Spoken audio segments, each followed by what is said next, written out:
Someone in the group has just died. It's the middle of winter, the ground is frozen solid, and there are predators circling in the dark, already drawn by the scent. For your ancestors, this wasn't just grief. It was a problem, a dangerous one. A body in camp means disease. It means every hunting animal for miles knows exactly where you are. The dead can get the living killed, so picture yourself there. Someone you love is gone, the cold is closing in, the wolves are getting closer, and you have to decide right now what to do with the body. So what did ancient humans actually do when one of their own died? Because the answer is the moment our species stopped being just animals. What they chose to do, instead of simply walking away like every other creature on Earth, is the first proof that something new had woken up inside the human mind, and it shows up in the ground hundreds of thousands of years earlier than anyone expected. But first, if it were you, frozen ground, predators near, what would you do with the body? Tell me honestly in the comments, then see what they actually did. Let's start with the cold,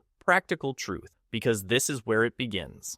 In the wild, death is simple. An animal dies, and the herd moves on. They don't bury it. They don't mourn it. They don't come back. Leaving the dead behind is the safe, logical choice. And for most of life on Earth, that's the end of the story. And a body left in the open is genuinely dangerous to the living. It rots. It spreads sickness. And worst of all, the smell carries for miles.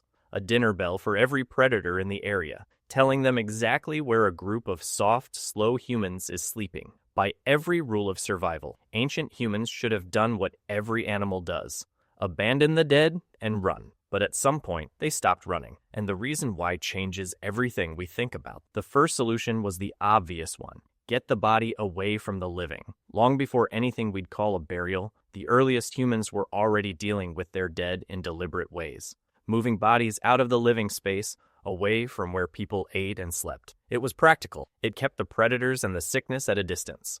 But here's where it gets strange. At a site in Spain called Cima de los Huesos, which literally means the pit of bones, researchers found the remains of around 30 individuals deep down a vertical shaft inside a cave system, dating back roughly 400,000 years. These weren't people who fell in by accident. The bodies appeared to have been deliberately placed there, dropped into that pit on purpose, again and again over a long stretch of time, 400,000 years ago. That's long before modern humans even existed. And already, someone was carrying their dead to a single, specific place.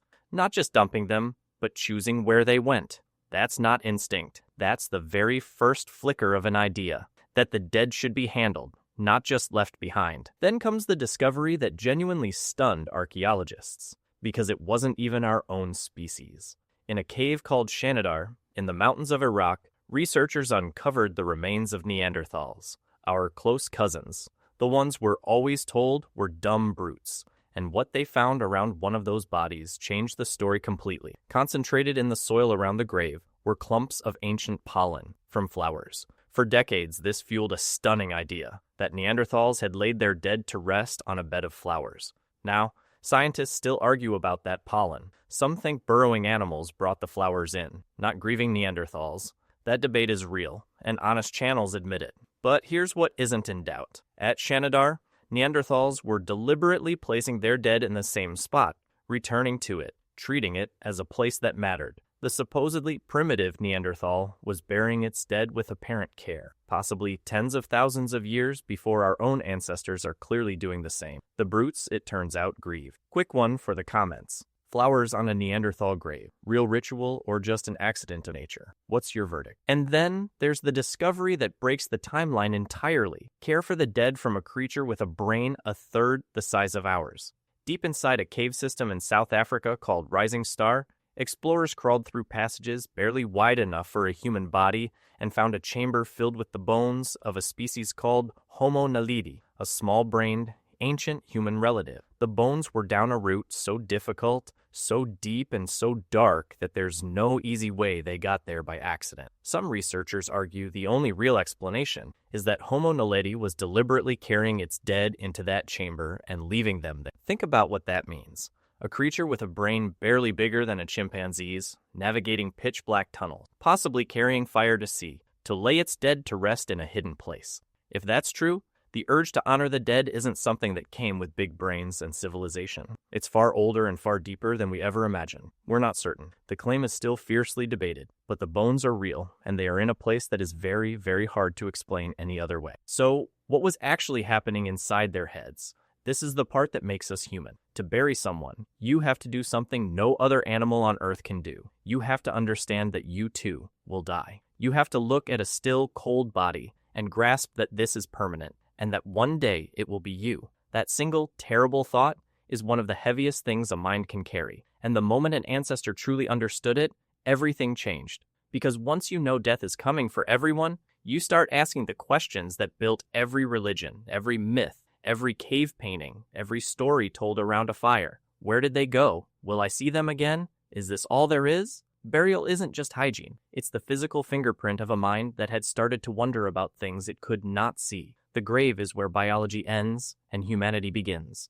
The first human to bury another human was the first human to truly imagine, and the rituals they built around death were astonishingly sophisticated, far beyond just digging a hole. Across the ancient world, as humans spread, the dead were treated with elaborate care. Bodies were laid in specific positions, often curled up, knees to chest, like a person sleeping, or like a baby in the womb, as if death were a return to something. They were given grave goods, tools, beads, food, ochre, the deep red pigment ground from rock and sprinkled over the dead at sites tens of thousands of years old, the color of blood, of life, deliberately returned to the lifeless. Why send the dead off with tools and food? Because these people believed, in some form, that the journey wasn't over, that the dead were going somewhere and would need things when they arrived. That is a breathtaking thought to hold in a world with no writing, no temples, no priests, just people around a grave, refusing to believe that the person they loved had simply stopped existing. The first afterlife was imagined in the Stone Age, and we've been imagining it ever since. But the most moving evidence isn't about death at all.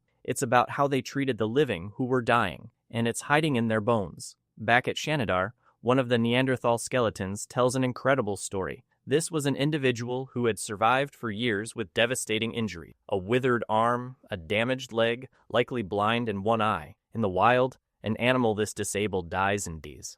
It can't hunt, it can't keep up, it's left behind. But this person lived for years after these injuries, which means, for years, others fed him, protected him, and carried him along. That's the part that should stop you. Long before hospitals, before medicine, before any law told them to, ancient humans were caring for their weakest members, people who could give nothing back. They chose again and again to keep the helpless alive. Compassion isn't a modern invention or a soft luxury. It's tens of thousands of years old, written into the healed bones of people who should have died alone and didn't. That's the real origin of being human. Not the tools, not the fire, the decision to carry someone who couldn't carry themselves. So, when did all of this begin? This whole strange, beautiful human relationship with death? The honest answer is, far earlier than the textbooks once said, and we keep finding it pushed back further. The Pit of Bones in Spain is 400,000 years old. The Neanderthal graves are tens of thousands of years deep, and Homo naledi, if the claims hold, may take the roots of this behavior into a past so distant it barely feels human at all. There was no single moment, no first funeral we can point to. It emerged slowly, in the dark, around fires, as one species after another looked at its dead and decided they were worth more than the ground they fell on. What's clear is this: by the time anyone could write a single word, humans everywhere were already burying, mourning, and honoring their dead. The behavior was ancient before history even began. Death didn't just end lives in the ancient, it woke something up in the ones still living. So the next time you stand at a graveside, or light a candle for someone gone, or simply feel that ache of missing a person who isn't there anymore, know that you are doing one of the oldest human things there is. Older than farming, older than writing, older maybe than our species itself. That grief you feel isn't weakness. It's the same heavy, holy thing that made an ancestor 400,000 years ago carry a body instead of leaving it. The refusal to let the people we love simply vanish. Honestly, I think this is the most beautiful thing about us. We're the animal that looked death in the face, understood it completely, and instead of running from it like every other creature, we built meaning around it. Flowers, graves, stories, an afterlife imagined out of pure love and grief in a world of ice and predators. We were never just trying to survive. From the very beginning, some part of us was trying to matter, and that part is still in you. If this changed how you see the people you came from, subscribe. That's the whole point of this channel, the why behind being human. And if you want to see how these same people survived the killing heat, the freezing cold, the dark, hunger, and the predators that hunted them, those videos are on screen right now. Go watch. Because death was the question that woke the human mind. But there's another force our ancestors faced, one inside their own bodies, that shaped us just as deeply, and we still barely talk about it. That's coming next.